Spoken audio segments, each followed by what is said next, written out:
Hi everyone, this is Acer from eywkaa. അങ്ങനെ നമ്മുടെ iOS 18.1 beta 7 ഇപ്പോൾ ആപ്പിൾ റിലീസ് ചെയ്യുന്നുണ്ട്. ഏകദേശം 400 MB താഴത്താണ് ഈ ഒരു അപ്ഡേഷൻ എൻ്റെ iPhone 11-ൽ വന്നിരിക്കുന്നത്.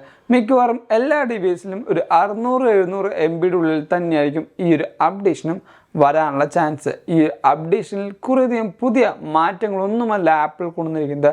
അതിന് പകരം സ്റ്റെബിലിറ്റിയും നേരത്തെ ഉണ്ടായ ഓപ്ഷൻസ് കുറച്ചും കൂടെ റിഫൈൻ ചെയ്യാനാണ് ഈ ഒരു അപ്ഡേഷൻ ആപ്പിൾ റിലീസ് ചെയ്തിരിക്കുന്നത്. ഈ ഒരു അപ്ഡേഷൻ്റെ കൂടെ തന്നെ ആപ്പിൾ വാച്ച് ഓസിനും ഐപാഡിനും ടിവിക്കും എല്ലാം പുതിയ ബീറ്റ റിലീസ് ചെയ്യുന്നുണ്ട്.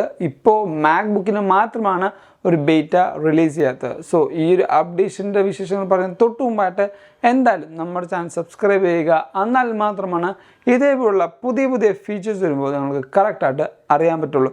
തുടക്കം തന്നെ നമ്മുടെ ഈ ഒരു അപ്ഡേഷൻ്റെ ബിൽ നമ്പറിൽ സ്റ്റാർട്ട് ചെയ്യാം. നേരെ സെറ്റിങ്സിലേക്ക് പോവാം. അവിടെ ജനറൽ എബൌട്ട് സെക്ഷനിൽ പോയി നമ്മുടെ സോഫ്റ്റ് വേർഷൻ ടാപ്പ് ചെയ്യുമ്പോൾ ഇപ്പോൾ നിങ്ങൾക്ക് കൂടെ കാണാൻ പറ്റും iOS 18.1 22B 5075 എന്ന് ലാസ്റ്റ് വന്ന iOS 18.1 ബീറ്റ 6-ൽ നമുക്ക് ബിൽ നമ്പർ A ആയിരുന്നു. ഇതായിരിക്കും മിക്കവാറും ഫൈനൽ ബീറ്റ ബിൽഡായിട്ട് വരാൻ പോകുന്നത്. ഇനി നമുക്ക് RC റിലീസും അതിനുശേഷം iOS 18.1 നമുക്ക് ഒഫീഷ്യലിയും റിലീസ് ചെയ്യാൻ പോകുന്നുണ്ട്. ആപ്പിളിൻ്റെ ഈ പറഞ്ഞ ഒഫീഷ്യൽ iOS 18.1 എന്ന് പറയുന്നത് ആപ്പിൾ ഇൻ്റലിജൻസ് മാത്രമല്ല, കുറേ നാൾ കൂട്ടുകാർ വെയിറ്റ് ചെയ്ത ആ ഒരു ആപ്പിളിൻ്റെ മുഖച്ഛായ തന്നെ മാറ്റാൻ പോകുന്ന കോൾ റെക്കോർഡിംഗ് ഓപ്ഷനാണ് ഐഫോണിൽ iOS 18.1-ൽ ഏറ്റവും കൂടുതലും ഫോക്കസ് ചെയ്യാൻ പോകുന്നത്. അതേപോലെ ആപ്പിൾ ഇൻ്റലിജൻസ് എല്ലാ നേഷൻസിലും അവൈലബിൾ ആയിരിക്കില്ല. ഏറ്റവും ആദ്യം US-ൽ മാത്രമായിരിക്കും. ആ ഒരു കാര്യം നിങ്ങൾ എന്തായാലും ശ്രദ്ധിക്കുക. ഈ പറഞ്ഞ മൾട്ടിപ്പിൾ ലാംഗ്വേജിലും ഈ പറയുന്ന ആപ്പിൾ ഇൻ്റലിജൻസ് നമുക്ക് ലഭിക്കില്ല. ഓൺലി US ഇംഗ്ലീഷിന് മാത്രമാണ് ആപ്പിൾ ഇൻ്റലിജൻസും ലഭിക്കുക. ഇനി ഓരോ മാസങ്ങൾ ഡിസംബറൊക്കെ ആകുമ്പോഴാണ് ബാക്കി കുറേ നേഷൻസും ലാംഗ്വേജും ആപ്പിൾ ഈ പറഞ്ഞ ആപ്പിൾ ഇൻ്റലിജൻസിലും ആഡ് ചെയ്യാൻ പോകുന്നത്. സോ ആ ഒരു കാര്യം നിങ്ങൾ എന്തായാലും ശ്രദ്ധിക്കുക. ഇനി ഈ ഒരു ഡിവൈസിൻ്റെ പെർഫോമൻസും ബാക്കി കാര്യങ്ങളും നോക്കുമ്പോൾ എനിക്ക് ഒരു സ്മൂത്ത് ആയിട്ടുള്ള പെർഫോമൻസ് തന്നെയാണ് ഇതിൽ ഫീൽ ചെയ്യുന്നത്. നേരത്തെ ഞാൻ പറഞ്ഞ പോലെ തന്നെ iOS 18.1-ൻ്റെ ആ ഒരു ഫുൾ ഫീച്ചർ ലോക്ക് ചെയ്യുകയും പെർഫോമൻസ് കുറച്ചും കൂടെ ഇമ്പ്രൂവ് ചെയ്യുകയും എല്ലാമാണ് ഈ ഒരു ബീറ്റ 7-ൽ ആപ്പിൾ ഏറ്റവും കൂടുതലും നോക്കുന്നത്. എനിക്ക് സ്മൂത്ത് ആയിട്ടുള്ളൊരു പെർഫോമൻസ് തന്നെയാണ് ഇവിടെ ലഭിക്കുന്നത്.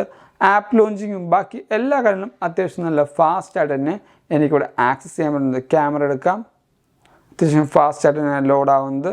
ഇനി ഇൻ്റർനെറ്റ് ബേസ്ഡ് ആയിട്ടുള്ള ആപ്പുകൾ, അതായത് ഇപ്പോൾ ഈ വെതറൊക്കെ എടുക്കുകയാണെങ്കിൽ ആ ഒരു ഇൻ്റർനെറ്റിൻ്റെ ഫാസ്റ്റ് അനുസരിച്ചും ഈ പറഞ്ഞ ആപ്പ് ലോഞ്ചിങ് വ്യത്യാസം വരാം. എന്നാലും അത്യാവശ്യം നല്ലൊരു ഫാസ്റ്റായിട്ട് തന്നെയാണ് ആപ്ലിക്കേഷൻ ലോഡാവുന്നത്. നിങ്ങൾക്ക് നോക്കുമ്പോൾ മനസ്സിലാവും. ഹോം സ്ക്രീനിലേക്ക് പോകുമ്പോഴും ആ ഒരു സ്മൂത്ത്നെസ്സും ആ ഒരു ഫാസ്റ്റും നിങ്ങൾക്ക് മനസ്സിലാവുന്നുണ്ട്. ഇനി iOS 18.1 എന്നാണ് ഒഫീഷ്യലി അപ്ഡേറ്റ് ആവുന്നതെന്ന് വെച്ചാൽ നേരെ നമ്മുടെ കലണ്ടറിലേക്ക് പോവാം. ഈ ഒരു ആഴ്ച നമുക്ക് ബീറ്റ 7 വന്നു. അടുത്ത വീക്കിലായിരിക്കും മിക്കവാറും നമുക്ക് RC റിലീസ് വരാനുള്ള ചാൻസ്. ഞാൻ നേരത്തെ പറഞ്ഞ പോലെ RC റിലീസിൽ ചിലപ്പോൾ നമുക്കൊരു സർപ്രൈസായിട്ട് കുറച്ചധികം പുതിയ ആപ്പിൾ ഇൻ്റലിജൻസും ബാക്കി കുറേ ഫീച്ചേഴ്സും വരാനുള്ള ചാൻസ് ഉണ്ട്. ജെമോജിയും ബാക്കി കാര്യങ്ങളും എല്ലാം iOS 18.2-ലാണ് വരാൻ പോകുന്നത്. ഈ ഒരു അപ്ഡേഷനിൽ നമുക്ക് മെയിനായിട്ട് ഫോക്കസ് ചെയ്യാൻ പോകുന്നത് ആപ്പിളിൻ്റെ ഇമെയിൽ സമ്മറിയും അങ്ങനെ കുറച്ച് കാര്യങ്ങളുമായിരിക്കും. ഇനി ഒഫീഷ്യൽ അപ്ഡേഷൻ എന്നായിരിക്കും എന്ന് വെച്ചാൽ ഈ മാസം അവസാനം 28-നായിരിക്കും മിക്കവാറും ആപ്പിളിൻ്റെ iOS 18.0.1 എന്ന് പറയുന്ന ഒഫീഷ്യൽ അപ്ഡേഷൻ റിലീസ് ചെയ്യാൻ പോകുന്നത്. ഇത് പബ്ലിക്കലി നമുക്ക് കിട്ടാൻ പോകുന്നത് ഈ പറഞ്ഞ ഒക്ടോബർ 28-നായിരിക്കും.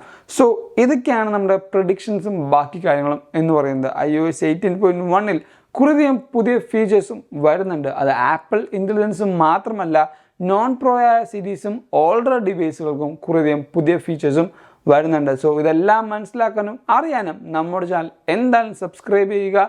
ഈ ഒരു വീഡിയോ നിങ്ങൾക്ക് എന്തായാലും ഇഷ്ടപ്പെട്ടു, അതേപോലെ ഹെൽപ്ഫുൾ എന്ന് കരുതുന്നു. അതുകൊണ്ട് തന്നെ ഇപ്പോൾ തന്നെ ലൈക്ക് ചെയ്യുക. എല്ലാ കൂട്ടുകാർക്കും ഈ ഒരു വീഡിയോ ഷെയർ കൊടുക്കുക. അതേപോലെ നിങ്ങൾക്ക് ഇൻസ്റ്റാഗ്രാമിൽ കൂടെയും ഫേസ്ബുക്കിൽ കൂടെയും നമ്മളെ ഫോളോ ചെയ്യാം.